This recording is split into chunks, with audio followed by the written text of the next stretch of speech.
The enemy wouldn't be attacking you so hard if there wasn't something valuable inside of you. Ang kaaway daw po, hindi tayo aatakihin kung wala siyang nakikita na napakahalagang bagay sa ating buhay. Meron siyang gustong agawin, wasakin, patayin. Pag ang Diyos po ang nagpaplano, asahan po natin na walang pinaplano ang Diyos na hindi maganda. Ito raw pong plano ng Diyos ay hindi lang exclusively sa pamilya ni Abraham, kundi ito raw po ay global plan of redemption. Nagsimula ang God kay Abraham, nangako siya na magkakaroon ka ng anak. Ginamit niya si Abraham na isang tatay para maging tagapagturo ng kanyang pamilya. Napakalaki po ng responsibilidad na ibinigay sa mga tatay. May no turning back. No turning back. Bago magkaroon ng global reach si Abraham,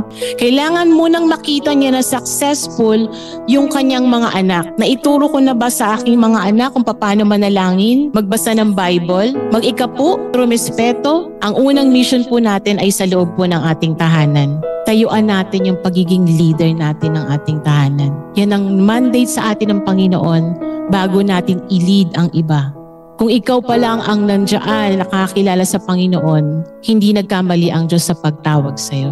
Ibig sabihin, ikaw ang tinatawag niya to lead your home sa ngayon. Ang tatay, si Abraham, siya yung nagki-keep track kung ang anak niya ay nasa right path. Pwede tayong mag-disagree sa anak natin kung hindi sila dumadaan sa right track, pero still mahal pa rin natin sila. Dahil ang love ng magulang mananatiling nandyan yan. Pero kung ang anak natin ay hindi na lumalakad ayon doon sa lakad na nais ng Panginoon, ibang usapan na po yun. Siguraduhin daw natin na nasa right track ang ating mga anak. Minsan, nag-fail tayo, hindi natin sinasadya, nagagawa natin yung mga mali na yan. Tinuturuan din tayo ng Panginoon na magtiwala sa Kanya. Kung madadapa tayo, matuto tayong bumangon. Makakatayo tayo sa grasya ng Panginoon dahil alam natin tinutulungan tayo ng Panginoon. Kaya kung may mga pinagdadaanan tayo na sa tingin natin ay napakabigat, tumingin ka sa taas, kapatid, kasi merong mas malaki, may mas mataas sa dinadala mo. Huwag mong isipin na, Panginoon, parang nag-iisa lang ako sa aking bitbitin. Dahil ang Panginoon, noon,